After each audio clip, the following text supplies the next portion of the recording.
Mana ushobora byose, uri Imana itwitaho, itugira neza, itugirira ibambe kugira ngo tuzabashe kubana iteka n'iteka mu bwami waduteguye.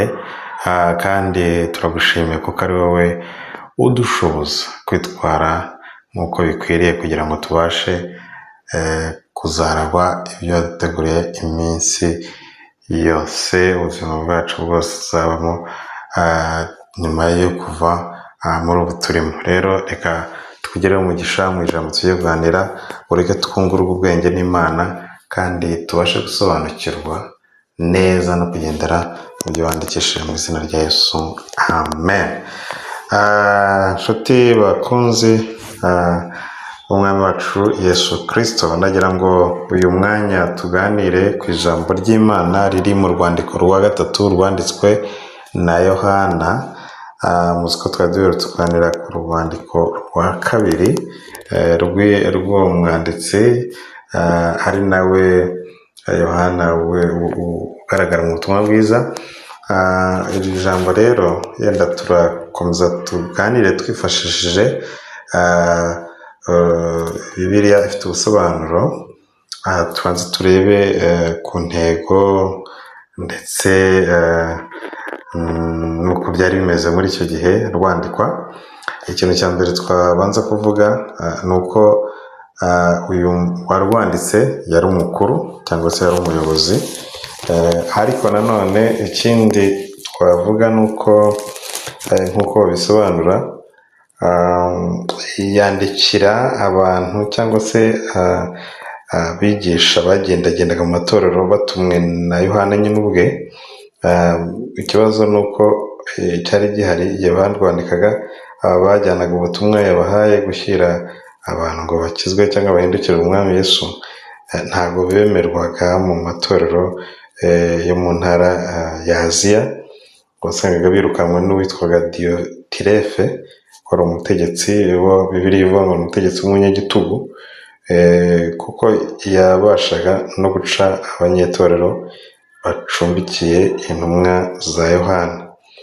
Yohana yanditse uru rwandiko kugira ngo ashimire Gayo uko yafashije abigisha kandi aburira Diyotirefe mu buryo buteruye.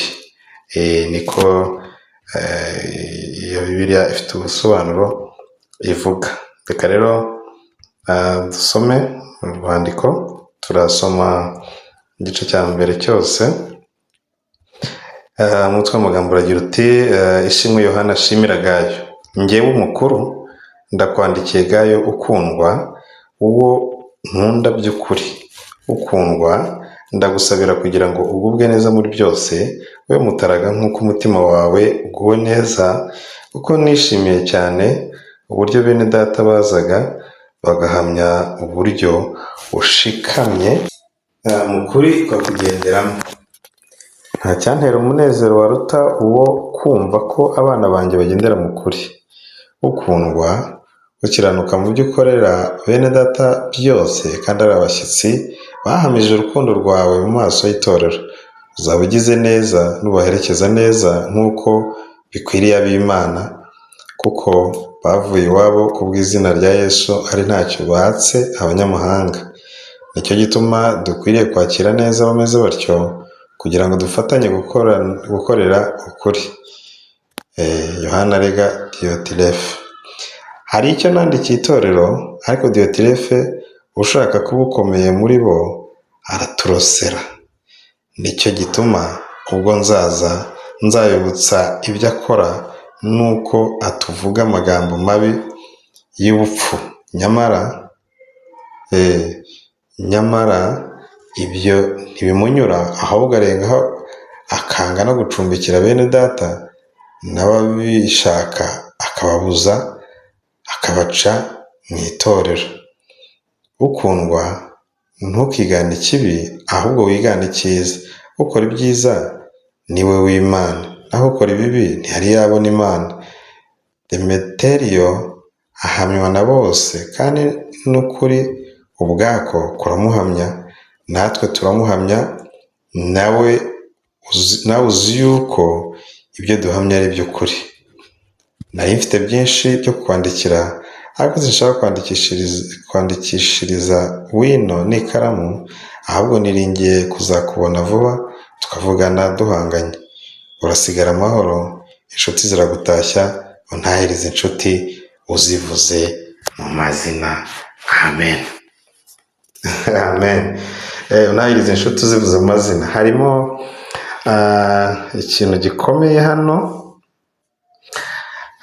yenda tunahereye kuri iri jambo risoje mu murongo wa 15 w'iki gice, urwandiko narwo rufite igice kimwe, ngo usigare amahoro, inshuti ziragutashya. Urabona aho umuco wo gutashya, gutanga intashyo uturuka, abantu barabaga bakumburanye, abantu bumvaga bashaka ko abandi bamenye niba bakira amahoro, bagishima Imana, bagishikamye mu buntu bw'Imana. Ariko arangiza ati untahirize inshuti uzivuze mu mazina.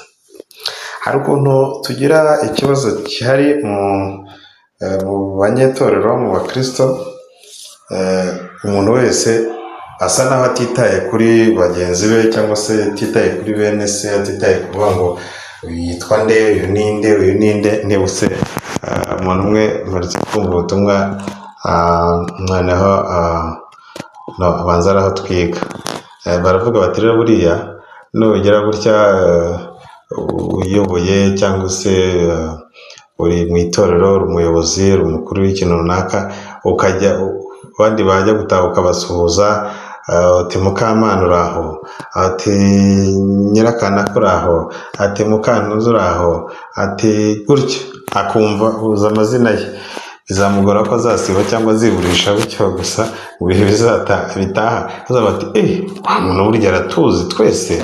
Icyo kintu cyaramfashije, kandi ni ikintu gikomeye. Hari ukuntu usanga mu bintu bya sociabilité, ibintu by'ubusabane bigenda bicika, umuntu wese amenya ibye, umuntu wese akora ukwe, umuntu wese abukwe, kandi uyu ni umwuka mubi, ni umwuka wa Satani, umwuka ukujyana ukagushyira hariya, ukagushyira ukwawe, ukagukura mu bandi. Buriya ni umwuka utari mwiza, abantu badakwiye no gushyigikira, abantu bakwiye gusabana. Icyo kora, kubera ko abantu bagiye bahinduka, umuntu ugasanga bwa busabane hari aho umuntu abuprofita akabukuramo ikizakwangiza cyangwa ikizakwishyura umutima. Abantu bagenda babigabanya, ariko ntabwo twabishyikira. Ntabwo ari umwuka w'Imana, ntabwo ari umwuka mwiza. Nubwo abantu babijyamo, njye nkabo kwanjye, uriya akabukwe, uriya agakora ukwe, uriya nshaka no kumenya uko niba nkiriho, niba ngira amahoro, niba nshobora kuba mbayeho gute. Ibyo mu by'ukuri ntabwo umuntu, ntabwo ari ibintu, ntabwo ari kamere y'Imana, ntabwo ari kamere y'Umwami Yesu. Uribuka yuko iri jambo yakunze kugenda abwira abantu, abigishwa be, yaba yanazutse n'iminsi yamaze azenguruka ya minsi 40 yose, yahuriraga n'abantu mu buryo butunguranye, ati amahoro abe murimo, amahoro abe murimo. Hanyuma yajya no kubasezera ati mbasigiye amahoro yanjye ndayabahaye, cyakora sinyabaha nk'uko ab'isi batanga. Oya, hari amahoro yo mu mutima, amahoro, kumva ko umwami w'amahoro yakugeze mu bwabyo bikwiye kuguha amahoro, kandi nayo ukayatanga. Aya mahoro njya ndeba mu Katolike, abakatolike ntabwo bajya gusoza misa batavuze bati mu rukundo rwa Kristo nimwifurizanye amahoro. Iyi ni provenance ya Yesu. Natwe ubwacu muri rusange, yaba usenga yaba udasenga, wowe yifuza kumva ko umuturanyi mugenzi wawe ari amahoro, ndetse tunasuzanya ni amahoro, mwaramukanya amahoro, ese muri amahoro. Ni ikintu gikomeye rero. Uyu Yohana yibutsa abantu ati muntahirize bene data, muntahirize inshuti. Nuko ariko aha reka dusubire inyuma gatoya twibuke uyu mwanditsi arimo, cyangwa se abangaba arimo yandikira, yabanje kuvuga izina ryitwa Gayo. Yamwandikiye amushima, aramwandikiye amubwira ati mu by'ukuri urakunzwe. Gayo ukundwa ni umurongo wa mbere. kandi uwo nkunda by'ukuri.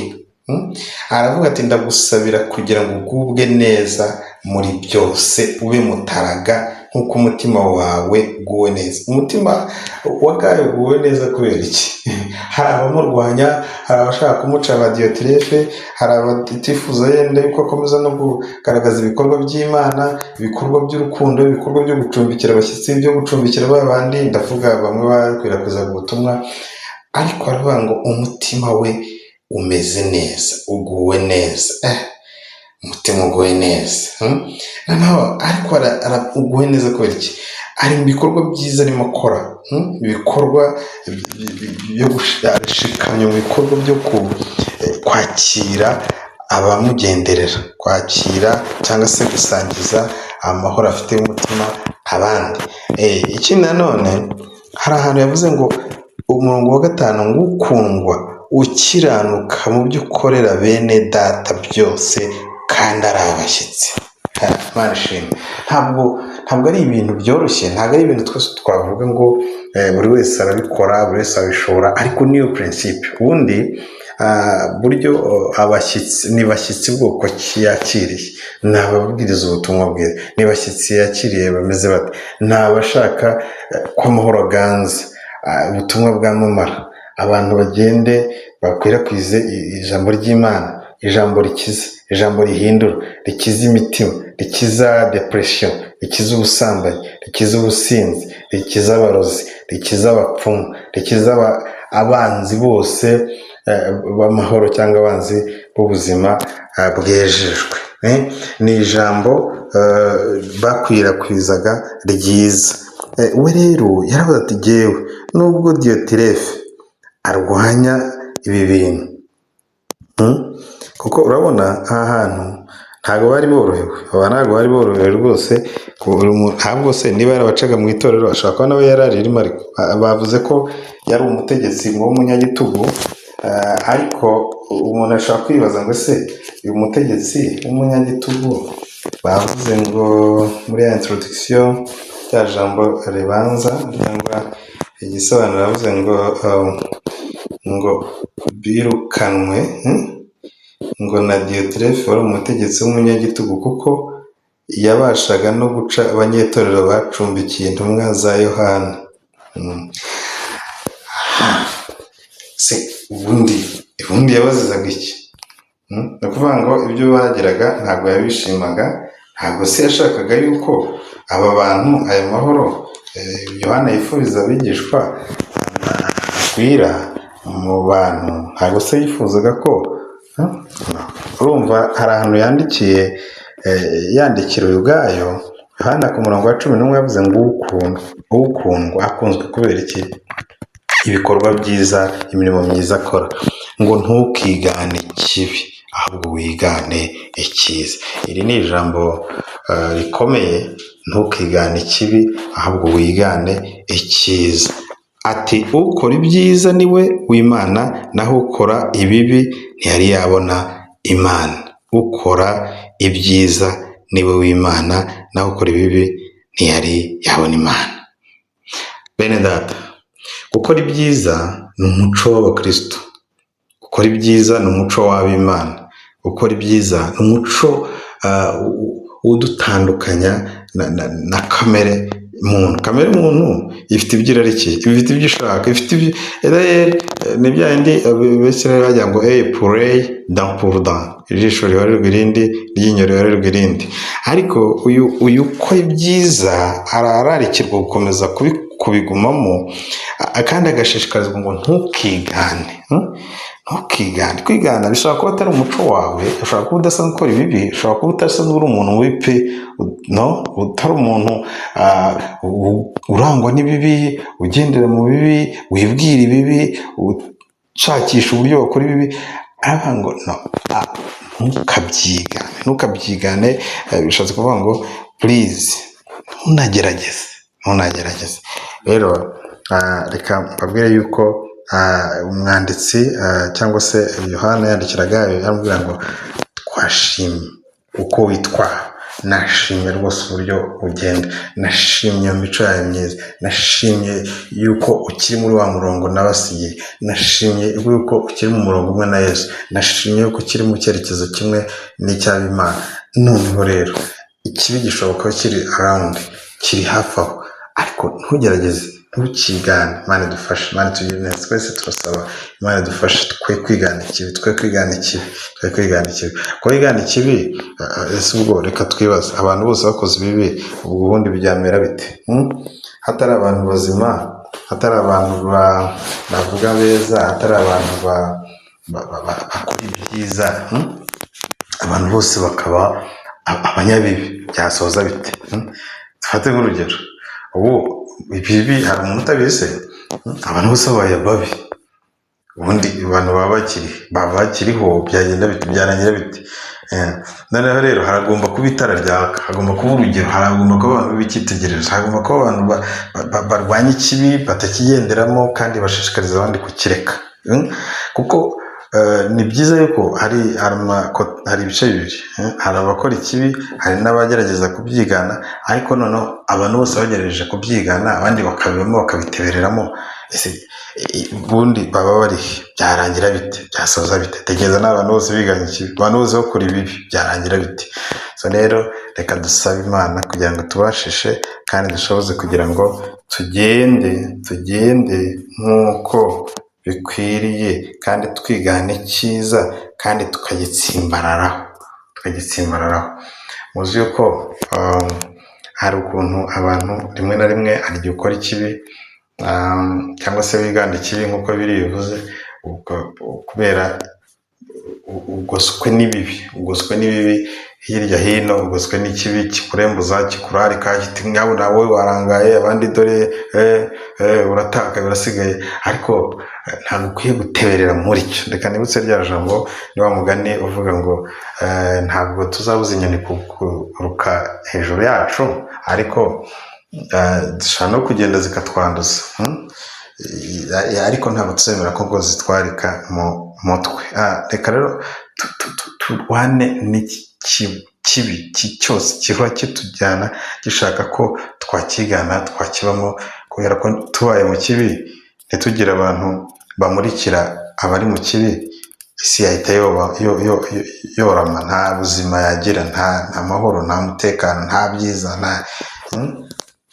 Nawe nyine ugerageze gushushanya abantu bose bakoze ikibi, hatari abantu bahwitura abandi, hatari abantu bagenda bafata umurongo muzima, cyangwa se bitwara nk'abantu bazima. Imana idufashe rero, reka dusenge dusoze.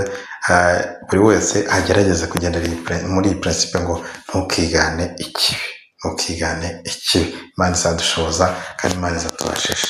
Imana turagushimiye mu izina rya Yesu, ugeze neza, niyo mahoro yacu, niyo buhungiro bwacu, niyo mbaraga zacu, n'utwitaho kandi turengera. Ubuntu bwawe bugumana natwe, neza y'Imana ikomeze kuturinda, kandi dukomeze kugira amahoro aturuka ku Mwami Imana, icyubahiro kibi cyawe. Nuko rero tubashishe gutsinda ikibi, kunesha ikibi kidushakisha, kidushimashima, kitwifuza, kugira ngo tukigane, ariko tubashishe kugira ngo tubashe kukinesha no gutsinda muri byose, mu izina rya Yesu. Amen.